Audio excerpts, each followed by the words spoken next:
재벌 이사장이 기름때 묻은 앞치마 앞에서 90도로 꺾인 이유. 추석 연휴를 사흘 앞둔 월요일 새벽이었습니다. 경기도 분당의 한 아파트 주방에서 은수연은 새벽 4시부터 칼을 들고 서 있었는데요. 색이 바랜 면바지에 기름때가 잔뜩 묻은 앞치마를 두르고 대충 묶어 올린 머리에서 땀이 뚝뚝 떨어지고 있었습니다. 도마 위에는 무가 쌓여 있었고 싱크대에는 아직 손도 못 댄 시금치 10단이 수북했으며 냉장고 문에는 시어머니 마옥자가 보내온 메모지가 딱 붙어 있었습니다.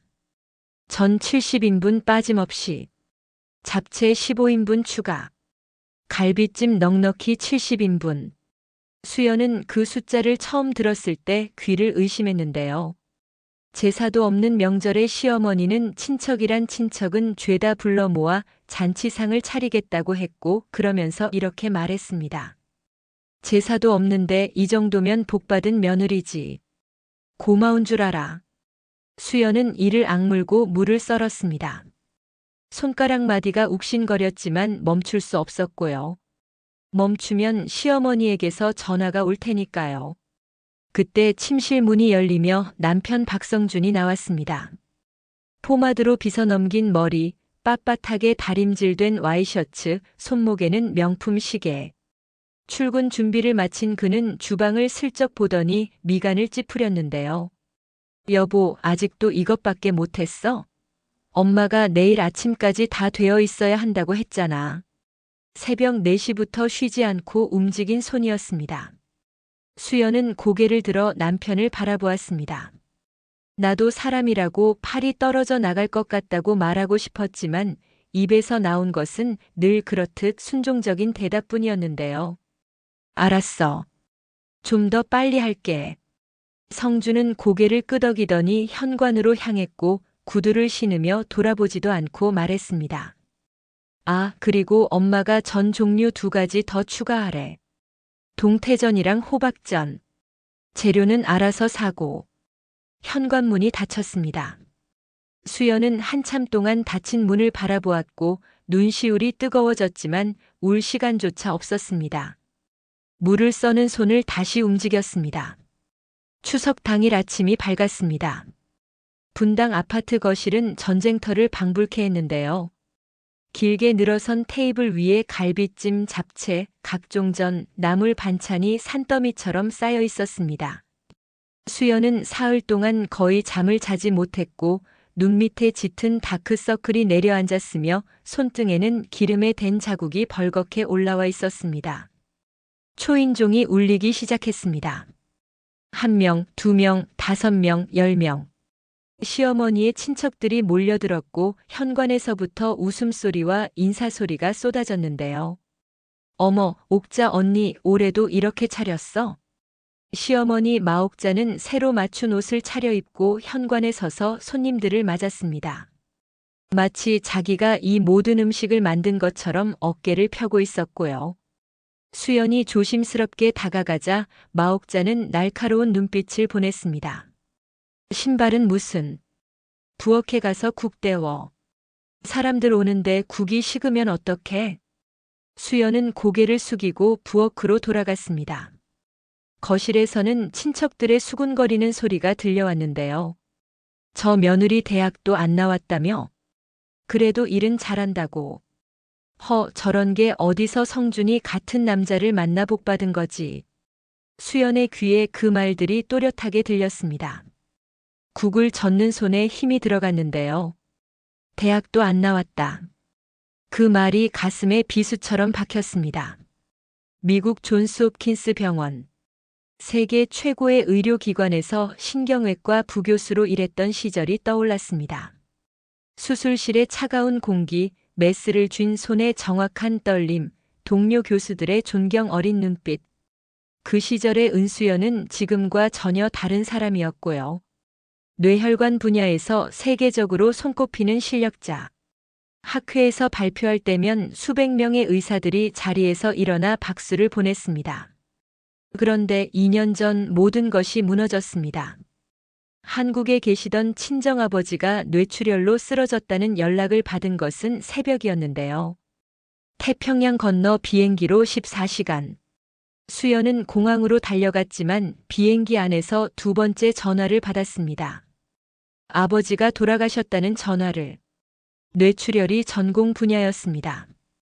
바로 곁에 있었더라면 살릴 수 있었습니다. 그 확신이 수연을 무너뜨렸고요. 세계 최고라는 실력이 정작 아버지 하나 살리지 못했다는 자책. 그것은 수연의 영혼을 깊숙이 갉아먹었습니다. 병원에 사직서를 냈습니다. 한국으로 돌아와 아버지의 빈집에서 몇 달을 울었고 그러다 우연히 만난 남자가 박성준이었습니다. 나한테 기대. 내가 다 해줄게. 그 말을 믿었고 결혼을 했으며 의사라는 과거는 묻었습니다. 시댁 누구에게도 말하지 않았습니다. 의사라는 이름이 자신에게는 아버지를 살리지 못한 죄책감의 다른 이름이었으니까요. 점심이 끝나고 손님들이 과일을 먹으며 이야기꽃을 피우는 동안 수연은 부엌에서 설거지와 씨름하고 있었습니다. 애미야, 커피 좀 타와. 설탕 반 스푼에 프림 많이. 과일 깎아서 가져와. 사과 말고 배로. 이름 대신 애미야로 불리며 수연은 거실과 부엌을 쉼없이 오갔고 밥 한 숟갈 뜰 시간도 없었는데요. 아침부터 아무것도 먹지 못한 속이 쓰렸지만 그것조차 호소할 곳이 없었습니다. 화장실에 잠깐 들어간 수연은 주머니에서 핸드폰을 꺼냈습니다. 바탕화면에 한 장의 사진이 나타났는데요. 하얀 수술 가운을 입은 자신. 가슴에는 존스 홉킨스 병원 닥터라고 적힌 명찰이 달려 있었습니다. 이것이 정말 나였을까? 세계 최고의 병원에서 생명을 살리던 그 손이 지금은 70인분의 설거지를 하고 있었습니다. 화장실 문을 열고 나오자 시어머니가 복도에 서 있었고 날카로운 목소리가 날아왔습니다. 화장실에서 뭘 그렇게 오래 처박혀 있어? 손님들 과일 접시가 비었다. 밤 11시가 넘어서야 마지막 친척이 돌아갔습니다. 성주는 이미 안방으로 들어가 코를 골고 있었고 시어머니도 따로 마련된 방에서 TV 소리를 울리고 있었는데요. 아무도 수연에게 수고했다는 말 한마디 하지 않았습니다. 수연은 부엌 바닥에 앉은 채 천장을 올려다보았습니다. 싱크대에 쌓인 설거짓거리가 산더미였고요. 70인분의 그릇, 70인분의 수저, 70인분의 잔. 그래도 괜찮다고 수연은 스스로에게 말했는데요. 성준이 있으니까. 이 세상의 마지막으로 남은 가족이니까. 남편만이라도 자기 편이 되어준다면 이 정도는 견딜 수 있다고 믿었습니다. 수연은 무거운 몸을 일으켜 수도꼭지를 틀었습니다. 첫 번째 접시를 집어들었고 아직 명절은 끝나지 않았습니다. 명절 둘째 날 시어머니는 또 10명분 갈비탕을 준비하라고 문자를 보내놓은 상태였는데요. 새벽 5시에 사골뼈를 솥에 올리고 있을 때 마옥자가 나왔습니다. 우리 며느리는 대학 문턱에도 못 가봤지만 그래도 이런 거라도 잘하면 되는 거야. 음식이라도 잘해서 체면 세워줘. 존스 홉킨스 의대. 미국에서도 최상위권으로 꼽히는 곳이었습니다. 그곳에서 레지던트를 마치고 펠로우십을 거쳐 부교수까지 올랐습니다. 대한민국에서 서울대를 10번 나와도 쉽게 갈 수 없는 자리. 하지만 수연은 아무 말도 하지 않았습니다. 네, 어머니. 열심히 하겠습니다. 그날 오전 손님들 앞에서 시어머니가 또 입을 열었습니다. 공부를 못해서 갈 데가 없었으니까 시집 와서 이런 거라도 하는 거죠. 우리 성준이가 바보같이 얼굴만 보고 데려왔는데 그래도 밥은 할 줄 아니 다행이에요. 손님들 사이에서 웃음이 퍼졌습니다. 수연은 갈비탕을 담는 손을 멈추지 않았고 국자를 쥔 손가락 끝이 하얗게 질려 있었습니다. 그때 시어머니의 목소리가 더 낮아졌지만 부엌까지 또렷하게 들렸는데요. 근본도 없어. 부모도 없고 집안도 없고. 성준이가 불쌍해서 데려온 거예요. 수연의 손에서 국자가 미끄러져 솥 안으로 빠졌습니다. 뜨거운 국물이 손등에 튀었지만 아픔을 느낄 겨를이 없었고요. 아버지 은창호. 평생을 성실하게 살았던 중학교 교사, 딸을 미국 의대에 보내기 위해 과외를 3개씩 뛰었던 아버지. 근본이 없다니. 수연은 입술을 깨물었습니다. 저녁이 되자 손님들이 돌아갔고 시어머니, 시아버지, 남편, 시누이 셋이 거실 소파에 둘러앉아 무언가를 이야기하고 있었는데요. 수연이 나타나자 대화가 뚝 끊겼습니다. 마침 잘 나왔다. 너한테 할 말이 있어. 시어머니가 입을 열었습니다. 내일 모레 우리 가족 여행 가기로 했어. 수연의 눈이 반짝였습니다. 명절 내내 일만 했으니 여행이라니 반가운 말이었는데요. 어디를 가는 걸까? 제주도일까? 온천이라도? 괌이야. 풀빌라. 큰 시누이 성미가 핸드폰 화면을 보여주며 말했습니다. 방 3개 잡았어. 엄마 아빠 한 방, 나 한 방, 너네 셋이 한 방. 수연은 고개를 갸웃했습니다. 방이 3개. 남편이 한 방이면 자신은 당연히 남편과 같은 방일 텐데. 그런데 왜 자신에 대한 언급이 없는 걸까? 성준 씨, 나는요? 성준은 커피잔을 내려놓지 않았습니다. 눈을 마주치지 않았고요. 시어머니가 끼어들었습니다. 너는 집에서 쉬어. 70인분에 50인분까지 했으니 피곤하잖아. 뒷정리하면서 푹 쉬어. 그게 너한테는 더 나아. 수연의 얼굴에서 핏기가 빠졌습니다. 뒷정리하면서 쉬라고. 그것이 배려라고. 어머니, 저도 같이 가면 안 될까요? 가서 뭐하게? 너 영어도 못하잖아. 둘째 시누이 성은이 코웃음을 쳤습니다. 영어를 못한다. 미국에서 10년을 살며 의대 수업을 영어로 듣고 국제학회에서 영어로 발표하고 영어 논문을 수십 편 쓴 자신에게 수연은 남편을 보았습니다. 성준이라면 성준이만이라도 자기 편을 들어줄 거라 믿었습니다. 성준 씨, 나도 같이 가고 싶어. 나도 가족이잖아. 목소리가 떨렸습니다. 마지막 가족이라는 단어에서 목이 메었는데요. 거실에 잠깐 정적이 흘렀습니다. 성준이 한숨을 내쉬더니 입을 열었습니다. 엄마 의견이 맞아. 그리고 티켓은 6장이야. 당신은 비자도 없잖아. 심장이 멈추는 것 같았습니다. 미국 영주권을 가지고 있는 자신에게 비자 타령을. 중요한 것은 그것이 아니었습니다. 남편이 또 어머니 편을 들었다는 사실이었고요. 언제나 그랬습니다.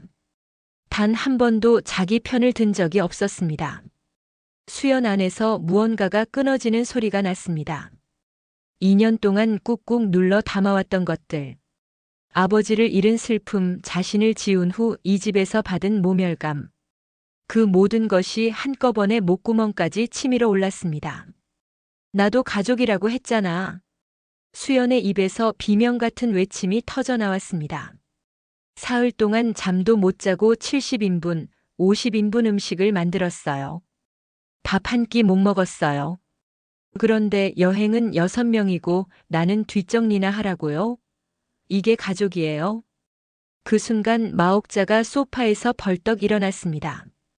성큼 다가오더니 수연의 뺨을 잇는 힘껏 때렸습니다. 찰칵. 소리가 거실에 울렸고 수연의 고개가 옆으로 돌아갔습니다. 어딜 바락바락 대들어. 근본도 없는 게 기어들어와서 며느리 대접받으면 고마운 줄 알아야지. 수연은 뺨을 감싼 채 떨리는 눈으로 남편을 바라보았습니다.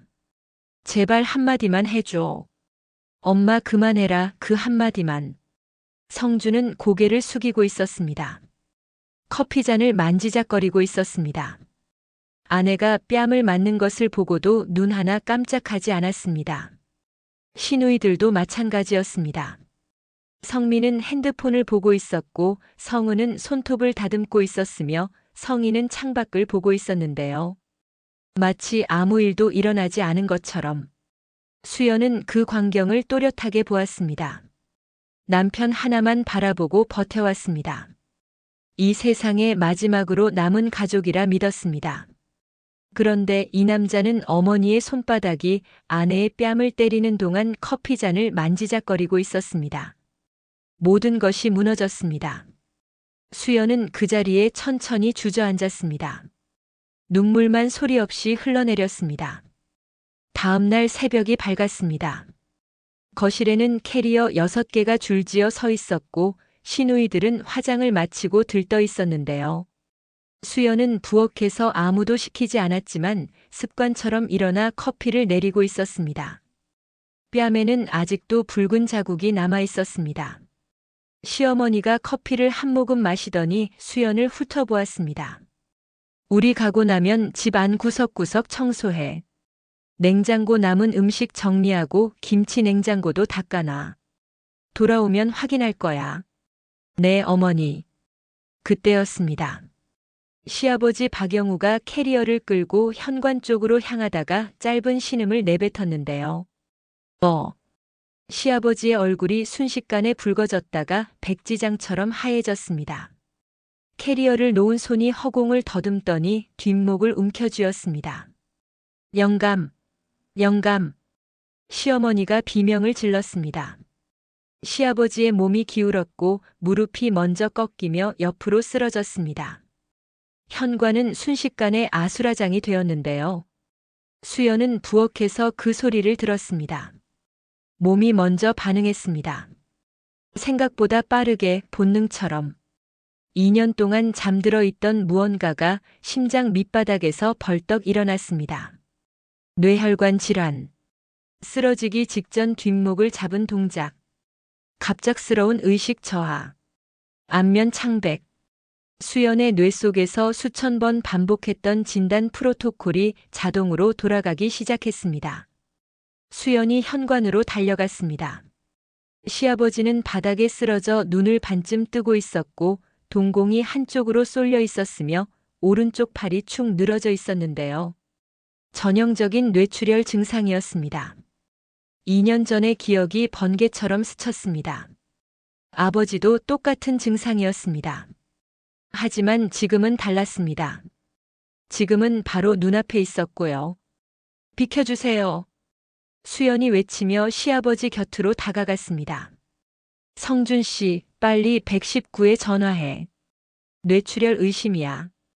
골든 타임이 얼마 없어. 수술실에서 간호사에게 지시하던 외과 교수의 목소리였습니다. 성준이 반사적으로 핸드폰을 꺼내 119를 눌렀습니다. 그때였습니다. 뒤통수에 불이 번쩍 켜지는 것 같은 충격이 왔습니다. 마옥자가 수연의 머리채를 움켜쥐고 뒤로 잡아당긴 것이었는데요. 뭐 하는 짓이야? 시아버지한테 손대지 마. 어머니 잠깐만요. 지금 응급처치를. 아까 뺨 맞고 앙심 품었지? 시아버지 죽이려고 그러는 거지, 이 독한 년아. 마옥자는 수연을 밀쳤고 수연이 뒤로 낮아빠지며 벽에 등을 부딪혔습니다. 어머니 진짜로 위험합니다. 뇌출혈이에요. 골든 타임이 지나면 돌이킬 수 없어요. 닥쳐. 내가 의사야? 대학도 못 나온 게 무슨 뇌출혈을 알아? 성준이 전화를 끊고 돌아왔습니다. 119에 연락은 했지만 명절 연휴라 지연될 수 있다는 답변을 들은 상태였는데요. 엄마 119 불렀는데 명절이라 좀 늦을 수 있대. 현관은 울음소리와 비명으로 가득 찼습니다. 수연이 다시 입을 열었습니다. 성준 씨, 지금 시아버지 상태가 급박해. 내가 응급처치만이라도. 수연아, 됐어. 성준이 손을 들어 수연을 막았고 그 눈에는 의심이 가득했습니다. 당신이 뭘 안다고 그래? 괜히 건드려서 더 안 좋아지면 어떡하려고? 나는 의사야. 그 말이 목구멍까지 차올랐지만 나오지 않았습니다. 2년 동안 봉인해왔던 그 단어가 아버지의 죽음과 함께 묻어버린 그 이름이. 하지만 시아버지의 얼굴은 점점 더 파래지고 있었습니다. 입술이 보랏빛을 띠기 시작했고 시간이 없었습니다. 매 초가 뇌세포를 파괴하고 있었습니다. 수연이 다시 달려들었습니다. 마옥자가 수연의 팔을 잡았지만 수연은 뿌리치지 않고 마옥자를 똑바로 바라보았는데요. 어머니, 시아버지 돌아가실 수도 있어요. 그 한마디에 마옥자의 손이 순간 풀렸습니다. 하지만 그것은 찰나였고 마옥자는 다시 수연을 밀어냈습니다. 그러니까 물러서. 내가 건드려서 죽으면 어떡할 거야? 수연은 벽에 기댄 채 그 모습을 지켜볼 수밖에 없었습니다. 손이 떨렸습니다. 의사로서의 본능이 미칠 것 같이 달려가라고 소리치고 있었지만 시어머니와 남편이 물리적으로 막고 있었습니다. 골든 타임이 지나가고 있었습니다. 1분, 2분, 3분. 매분마다 시아버지의 뇌에서 수백만 개의 신경세포가 죽어가고 있었고 수연은 그것을 정확히 알고 있었습니다. 아버지 때도 그랬으니까요. 119 구급대가 도착한 것은 그로부터 20분이 지난 뒤였습니다. 명절 연휴, 도로 정체. 구급대원들이 현관으로 달려왔을 때 시아버지의 의식은 이미 완전히 사라진 상태였습니다. 시어머니는 영감을 부르며 울부짖었고 시누이들은 서로 부여잡고 통곡했습니다. 수연은 현관 벽에 기대어 서 있었습니다. 놓쳐버린 20분. 시아버지의 뇌가 돌이킬 수 없는 손상을 입었을 가능성이 있는 20분이었습니다. 수연아. 구급대원들이 시아버지를 옮기는 사이 성준이 차 키를 들고 나왔습니다. 우리 차로 간다. 엄마랑 같이. 수연이 한 걸음 내디뎠습니다. 그런데 성준이 말을 이었습니다. 당신은 따로 와. 차에 자리가 없어. 택시 타고 와. 병원은 서울대학교 병원이래. 성준은 그 말을 남기고 돌아섰습니다. 엔진 소리가 울리고 차는 주차장을 빠져나갔습니다. 빨간 테일램프가 점점 작아지더니 새벽 어둠 속으로 사라졌습니다. 아파트 주차장에 수연 혼자 남겨졌습니다. 새벽 공기가 차갑게 뺨을 스쳤습니다. 아직 붉은 자국이 남아있는 뺨을. 수연이 택시를 잡아 서울대학교 병원 응급실에 도착한 것은 새벽 6시가 넘어서였습니다. 기름때 묻은 앞치마 차림으로 응급실 자동문을 밀치고 들어갔는데요. 응급실은 명절 연휴의 혼란 그 자체였습니다. 급체한 노인, 폭죽에 손을 다친 아이, 과음으로 실려온 중년 남성. 저 안쪽 복도에서 시어머니 마옥자의 울음소리가 들렸습니다. 처치실 앞에 마옥자가 주저앉아 울고 있었고 시누이 셋이 서로 부여잡고 있었으며 성준은 벽에 기대어 핸드폰을 쥔 채 창백한 얼굴이었는데요. 당직 전공의가 나와 말했습니다. CT 촬영 결과 뇌동맥류 파열로 인한 지주막하 출혈입니다. 출혈량이 상당하고 뇌압이 급격히 상승한 상태입니다. 수술하면 되는 거 아니에요? 마옥자가 전공의의 가운깃을 움켜쥐었습니다. 솔직히 말씀드리겠습니다. 동맥류의 위치가 매우 깊고 출혈 범위가 넓습니다. 발병 후 골든 타임이 상당히 지난 상태이고요. 현재 상태에서 수술을 진행해도 성공 확률이 극히 낮습니다. 수술 중 사망 가능성이 매우 높습니다. 마음의 준비를 하셔야 할 수도 있다는 뜻입니다. 그 말에 복도가 얼어붙었습니다. 마옥자의 무릎이 풀렸고 시누이들이 울음을 터뜨렸으며 성준은 고개를 떨구었습니다. 수연은 한 발짝 떨어진 곳에 서서 그 장면을 보고 있었습니다. 전공의의 말이 머릿속에서 분석되고 있었는데요. 뇌동맥류 파열, 지주막하 출혈, 출혈량 과다, 뇌압 상승, 동맥류 위치가 깊다. 깊은 위치의 뇌동맥류. 일반적인 신경외과 의사라면 접근이 어려운 위치. 하지만 수연에게는 달랐습니다. 존스 홉킨스에서 수연이 연구하고 개발한 수술 기법이 바로 그것이었고요. 기존에 불가능하다고 여겨졌던 깊은 위치의 뇌동맥류를 미세현미경과 독자적인 클리핑 기법으로 접근하는 술식. 그 기술로 수연은 세계적인 명성을 얻었습니다. 살릴 수 있습니다. 수연의 머릿속에서 그 확신이 번개처럼 스쳤습니다. 바로 그 순간이었습니다. 응급실 저쪽에서 웅성거리는 소리가 들렸습니다. 간호사들이 허리를 숙여 인사하고 전공의들이 길을 비키고 있었는데요. 60대 후반의 남자가 검은 정장 차림으로 응급실 복도를 걸어오고 있었습니다. 날카로운 눈매, 고든 자세, 걸음걸이 하나에서 범상치 않은 위험이 느껴졌고 그 뒤를 비서로 보이는 젊은 남자와 경호원 2명이 따르고 있었습니다. 남자의 이름은 한정우. 대한민국 3대 재벌 그룹 산하 종합병원의 이사장이었습니다. 명절에도 병원을 둘러보는 것은 그의 오랜 습관이었는데요. 한정우가 응급실 복도를 지나는 순간 그의 시선이 한 곳에서 멈추었습니다. 기름때 묻은 앞치마를 두른 여자. 머리를 대충 묶고 다크서클이 내려앉은 초라한 모습. 하지만 그 얼굴, 그 눈. 한정우의 눈이 천천히 커졌습니다. 걸음이 멈추었고 입술이 미세하게 떨리고 있었는데요. 3년 전의 기억이 떠올랐습니다.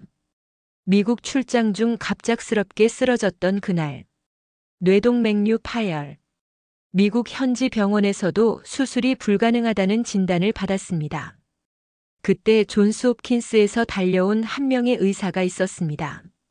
12시간의 대수술. 모든 의사가 포기한 그 수술을 성공시킨 젊은 한국인 여의사. 은수연. 자신의 생명을 살려준 사람. 한정우는 그 얼굴을 평생 잊을 수 없었고 퇴원 후 감사를 전하러 병원을 다시 찾았지만 은 교수는 이미 떠난 뒤였습니다. 한국에 돌아와 3년 동안 수소문했지만 찾을 수 없었습니다. 마치 세상에서 증발한 것처럼 그 사람이 지금 눈앞에 있었습니다. 기름때 묻은 앞치마를 두르고 한정우는 천천히 수연 앞으로 걸어갔습니다. 그리고 천천히 아주 정중하게 허리를 90도로 꺾었습니다. 응급실 복도가 얼어붙었습니다. 은 교수님, 한정우입니다. 3년 전 존스 홉킨스에서 수술받은 환자. 기억하십니까? 수연의 눈이 커졌습니다. 한정우. 그 이름이 기억의 깊은 곳에서 올라왔습니다. 모든 의사가 손을 놓은 그 수술. 12시간 동안 사투를 벌여 살려냈던 환자. 마옥자의 울음이 뚝 멈추었습니다. 입이 벌어진 채 수연을 바라보았고 성준의 핸드폰이 손에서 미끄러져 바닥에 떨어졌으며 신우의 셋의 눈이 휘둥그레졌습니다. 대한민국 3대 재벌의 이사장이 기름때 묻은 앞치마를 입은 여자에게 90도로 인사하고 있었습니다. 교수님, 시아버지가 지금 뇌동맥류 파열로 응급실에 계십니다. 병원 측에서 수술이 어렵다는 소견을 내렸는데요. 한정우의 표정이 굳었습니다. 뇌동맥류 파열. 자신이 3년 전 겪었던 바로 그 병이었고 그 수술을 성공시킨 사람이 지금 눈앞에 있었습니다. 잠깐 기다려 주십시오. 한정우가 비서를 돌아보았습니다. 당직 신경외과 과장을 당장 불러와. 그리고 환자 CT 결과를 가지고 오라고 해. 5분도 채 되지 않아 신경외과 과장이 CT 필름을 들고 달려왔습니다. 한정우가 수연에게 고개를 끄덕였습니다. 은 교수님 직접 보시겠습니까? 수연은 CT 필름을 받아들었습니다. 형광등에 비추어 보았고 손이 떨리지 않았는데요. 2년 만이었지만 눈은 정확했습니다. 정교통 동맥 부위에 뇌동맥류 파열. 출혈이 기저수조까지 확산되어 있었지만 뇌간 압박은 아직 치명적 수준에 이르지 않았습니다. 수술 가능했습니다. 어렵지만 자신의 기술로라면 할 수 있었습니다. 제가 수술하면 살릴 수 있습니다. 신경외과 과장이 눈을 크게 떴습니다. 실례지만 어느 병원 소속이십니까? 존스 홉킨스 신경외과 은수연입니다. 과장의 얼굴이 하얘졌습니다. 은수연 교수님? 뇌혈관 미세클리핑 술식을 개발하신 그 은수연 교수님이십니까? 네. 과장이 허리를 숙였습니다. 의학계에서 은수연이라는 이름은 전설이었습니다. 존스 홉킨스에서 갑자기 사라진 천재 외과의 그 사람이 이 응급실에 있었습니다. 한정우가 과장에게 말했습니다. 은 교수님이 수술하신다. 수술실 준비시켜. 하지만 이사장님, 은 교수님은 현재 저희 병원 소속이 아니시고 의료법상 내가 책임진다. 은 교수님의 한국 의사 면허 확인하고 특별수술 권한으로 처리해. 서류는 내가 다 밀어줄 테니 수술실만 열어. 거부할 수 없는 무게가 실린 목소리였습니다. 수술실 준비가 시작되었습니다. 한정우가 비서를 불렀습니다. 수술 가운 준비시켜. 비서가 달려갔고 곧 깨끗한 수술 가운이 수연 앞에 놓였습니다. 수연은 기름때 묻은 앞치마를 벗었습니다. 천천히 하나씩, 마치 2년 동안 자신을 짓누르던 껍데기를 벗어내는 것처럼 하얀 수술 가운을 입었습니다. 어깨가 펴졌습니다. 등이 곧아졌습니다. 눈빛이 달라졌는데요. 기름때 묻은 앞치마 속에 지치고 초라한 며느리가 아니었습니다. 세계 최고의 신경외과 의사 은수연이 돌아온 것이었습니다. 마옥자가 그 모습을 멍하니 바라보고 있었습니다. 자신들이 하녀 취급하던 며느리가 대학도 못 나왔다고 비웃던 며느리가 재벌 이사장이 90도로 인사하는 세계적인 의사였다는 사실을 지금 이 순간 알게 된 것이었습니다. 수연은 그들을 돌아보지 않았습니다. 수술실로 향하기 전 한 번만 뒤를 돌아보았는데요. 응급처치실 커튼 너머로 시아버지가 누워 있었습니다. 아버지의 얼굴이 겹쳐졌습니다. 2년 전 살리지 못한 아버지. 태평양 건너에서 아무것도 하지 못했던 그날. 하지만 오늘은 달랐습니다. 수연은 눈을 감았다가 떴습니다. 수술실 문이 열렸습니다. 차가운 공기가 얼굴을 스쳤습니다. 소독약 냄새, 금속 기구의 차가운 광택, 무영 등의 하얀빛. 2년 만에 돌아온 전장이었습니다. 간호사가 장갑을 내밀었고 수연이 양손을 내밀어 장갑을 끼웠습니다. 메스가 손에 쥐어졌습니다. 2년 만에 잡는 메스. 가볍고 차갑고 정확한 무게. 수술 시작합니다. 수연의 목소리가 수술실을 울렸습니다. 수술은 열간이 넘게 이어졌습니다. 파열된 뇌동맥류에 접근하는 것부터가 난관이었는데요. 깊은 위치에 자리 잡은 동맥류를 건드리지 않고 주변 조직을 방어하는 작업은 밀리미터 단위의 정밀함을 요구했습니다. 수술 중 2차례 위기가 있었습니다. 출혈이 급격히 늘어나 혈압이 떨어진 순간 수술팀이 긴장했지만 수연의 손은 흔들리지 않았고요. 10시간이 지나 마지막 클리핑이 완료되었습니다. 모니터의 수치가 안정되기 시작했습니다. 뇌압이 내려가고 출혈이 멈추었습니다. 클리핑 완료. 출혈 통제 확인. 바이탈 안정. 수연이 메스를 내려놓았습니다. 수술 가운이 땀으로 흠뻑 젖어 있었고 10시간 동안 한 발짝도 움직이지 않은 다리가 후들거렸습니다. 수술실 밖에서 대기하던 의료진이 모니터를 확인하고 탄성을 질렀습니다. 수연은 수술 장갑을 벗었습니다. 손이 미세하게 떨렸는데요. 두려움 때문이 아니었습니다. 해냈습니다. 이번에는 해냈습니다. 2년 전에는 하지 못했던 것을 이번에는 살렸습니다. 수연의 눈가로 뜨거운 것이 흘러내렸습니다. 소리 없이 마스크 안으로 스며들었습니다. 아빠, 이번에는 살렸어요. 수술실 문이 열렸습니다. 마스크를 내리자 땀에 젖은 얼굴이 드러났습니다. 10시간의 사투가 고스란히 새겨진 얼굴이었지만 눈빛만은 살아있었는데요. 2년 동안 꺼져 있던 불꽃이 다시 켜진 눈이었습니다. 복도에서 기다리던 가족들이 일제히 일어섰습니다. 마옥자가 가장 먼저 달려왔습니다. 눈이 퉁퉁 부어 있었고 10시간 동안 복도 의자에 앉아 울고 또 울었던 흔적이 고스란히 남아 있었는데요. 영감이, 우리 영감이 어때? 수연은 마옥자를 바라보았습니다. 사흘 전 자신의 뺨을 때렸던 손, 머리채를 잡아당겼던 손, 근본도 없다고 대학도 못 나왔다고 모욕했던 입. 그 사람이 지금 수연의 앞에서 떨고 있었습니다. 수술은 성공적으로 끝났습니다. 수연의 목소리는 차분했습니다.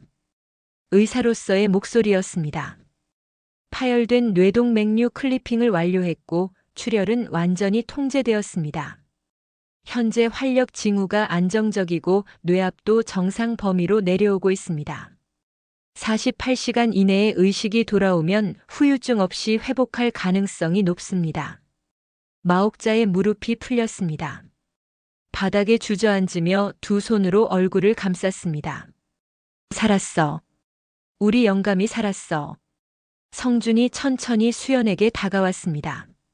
얼굴이 창백했고 입술을 몇 번이나 달거렸지만 말이 나오지 않는 모양이었는데요. 수연아, 고마워. 진짜. 수연은 성준의 얼굴을 바라보았습니다. 한때 세상의 전부라고 믿었던 얼굴. 아버지를 잃고 홀로 남겨진 자신에게 유일한 가족이라고 생각했던 남자. 그런데 지금 그 얼굴을 보니 아무것도 느껴지지 않았습니다. 분노도 서운함도 사랑도 텅 비어 있었습니다. 성준 씨. 수연이 입을 열었습니다. 시아버지 수술은 끝났어. 후속 관찰은 이 병원 의료진이 맡을 거야. 그리고 할 말이 있어. 성준의 표정이 굳었습니다. 수연의 눈빛이 달라져 있었고 그동안 보아왔던 순종적이고 지친 아내의 눈이 아니었습니다. 차갑고 단단하고 결심이 서 있는 눈이었는데요. 나 미국으로 돌아갈 거야. 정적이 내려앉았습니다. 뭐라고? 들었잖아. 미국으로 돌아간다고. 갑자기 무슨 소리야? 시아버지 수술이 끝나서 감정이 격해진 거겠지. 좀 쉬고. 감정이 격해진 게 아니야. 수연이 한 걸음 다가섰습니다. 2년 동안 참았어. 시어머니한테 욕먹고 뺨 맞고 하녀 취급당하면서 참았어. 당신 하나만 바라보고 버텼어. 이 세상에 나한테 남은 건 당신뿐이라고 생각했으니까. 수연의 목소리가 떨렸습니다. 하지만 울음이 아니었고 2년 동안 목구멍에 걸려있던 말들이 마침내 쏟아져 나오는 떨림이었습니다. 그런데 당신은 뭘 했어? 어머니가 내 뺨을 때릴 때 커피잔 만지작거렸잖아. 시아버지가 쓰러졌을 때 나보고 택시 타고 오래. 70인분 음식 만들고 밥 한 끼 못 먹는 나한테 잡채가 모자라다고 했잖아. 성준의 얼굴이 붉어졌습니다. 당신은 한 번도 내 편이 아니었어, 성준 씨. 그 한마디가 복도의 공기를 갈랐습니다. 성준이 입술을 깨물었습니다. 반박할 말이 없었습니다. 아니, 반박할 자격이 없었습니다. 마옥자가 바닥에서 일어나 수연에게 달려왔습니다. 수연아, 미국은 무슨 미국이야? 내가 잘못했어. 내가 몰라봤어. 제발. 마옥자가 수연의 수술 가운 소매를 잡았습니다. 사흘 전 머리채를 잡았던 그 손이 지금은 매달리고 있었습니다. 어머니. 수연이 조용히 마옥자의 손을 풀어냈습니다. 뿌리친 것이 아니었습니다. 천천히 부드럽게. 하지만 분명하게. 저는 의사예요. 어머니가 대학도 못 나왔다고 하신 그 며느리는 미국 존스 홉킨스 병원의 신경외과 부교수였어요. 마옥자의 입이 벌어졌습니다. 세계에서 뇌혈관 수술 좀 한다는 의사들이 모인 학회에서 제 이름을 모르는 사람이 없었어요.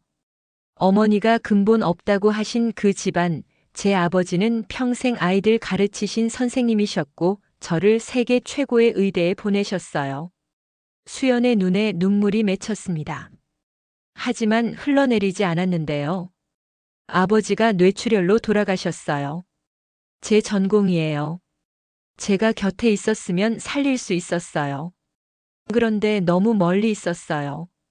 그 죄책감으로 병원을 나왔고 한국에 돌아와서 당신 아들을 만났어요. 시누이들이 숨을 죽이고 듣고 있었습니다.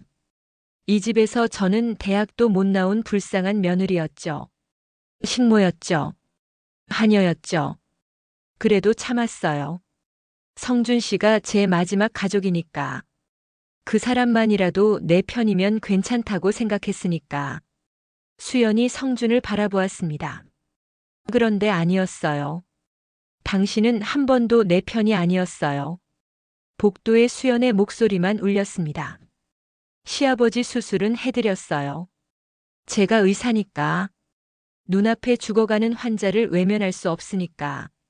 아버지를 살리지 못한 죄를 더 이상 짓고 싶지 않았으니까.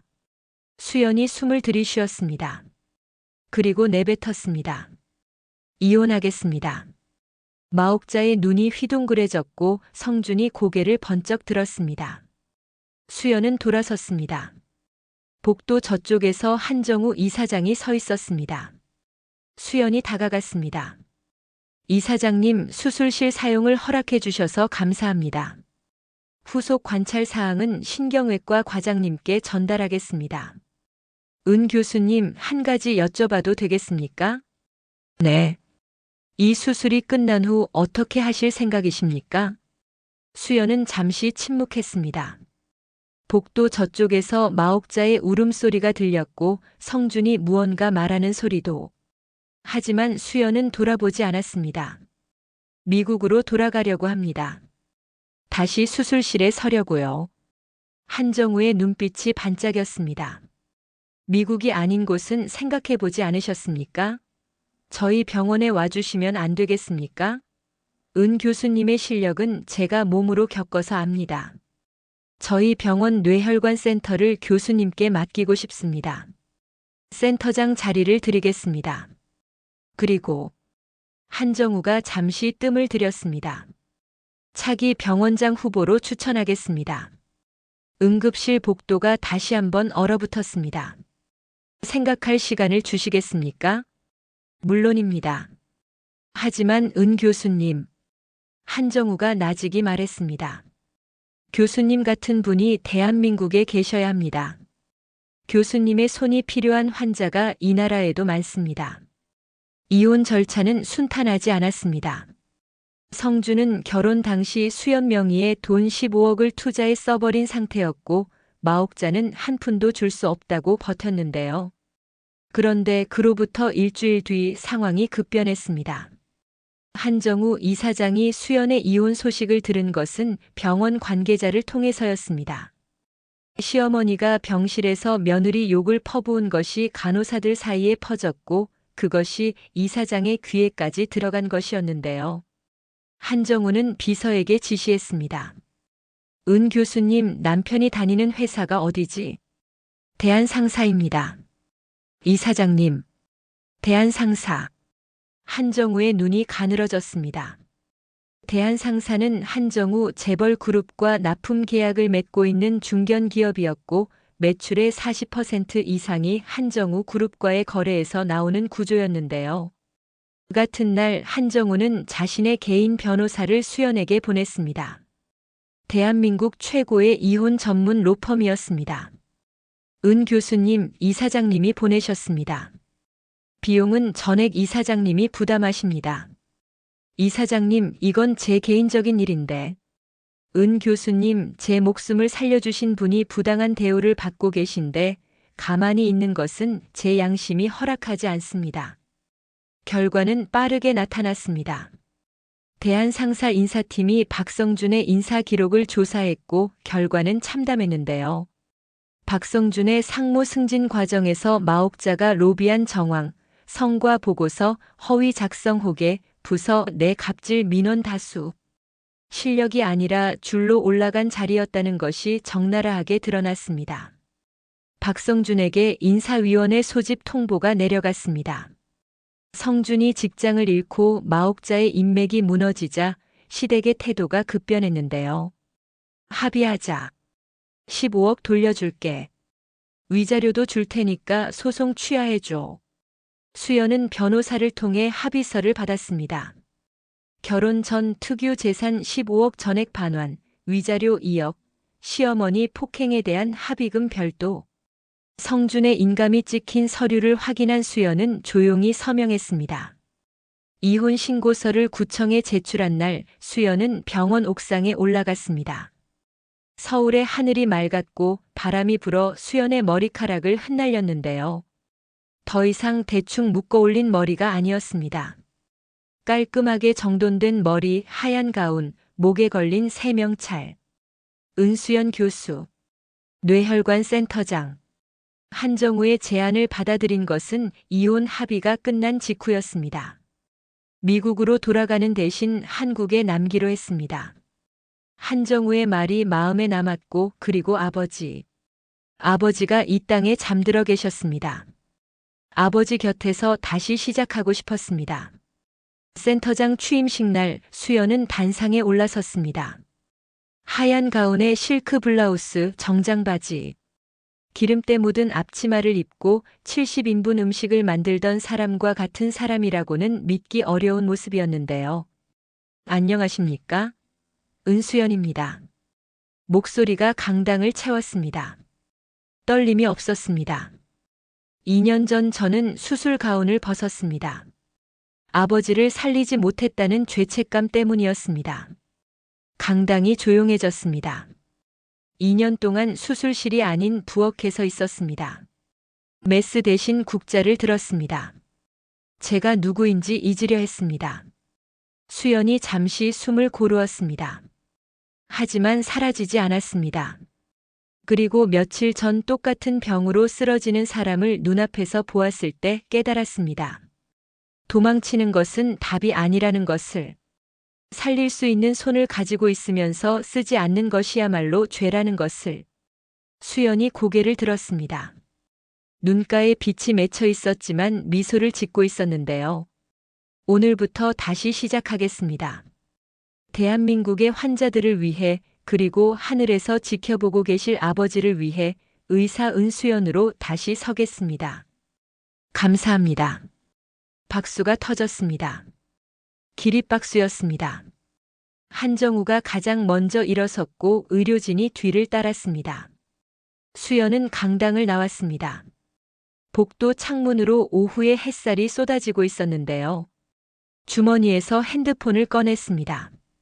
바탕화면에는 여전히 아버지와 함께 찍은 사진이 있었습니다. 존스 홉킨스 정문 앞. 딸의 어깨를 감싸 안고 눈물을 글썽이며 웃고 계시던 아버지. 아빠, 나 다시 시작해. 이번에는 도망치지 않을게. 수연은 핸드폰을 가슴에 품었습니다. 그리고 뇌혈관 센터가 있는 층으로 걸음을 옮겼습니다. 하얀 가운 자락이 바람에 펄럭였습니다. 센터장실 문을 열었습니다. 책상 위에는 내일 첫 수술 예정 환자의 차트가 펼쳐져 있었습니다. 수연은 의자에 앉아 차트를 펼쳤습니다. 손이 떨리지 않았습니다. 눈이 흔들리지 않았습니다. 의사 은수연이 돌아왔습니다.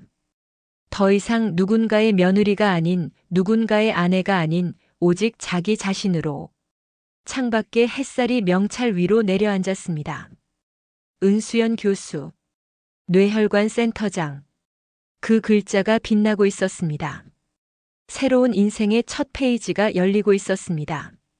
이 이야기가 마음에 드셨다면 댓글로 여러분의 생각을 남겨주세요. 무료인 구독과 좋아요도 꼭 부탁드립니다. 다음에도 감동적인 이야기로 찾아뵙겠습니다.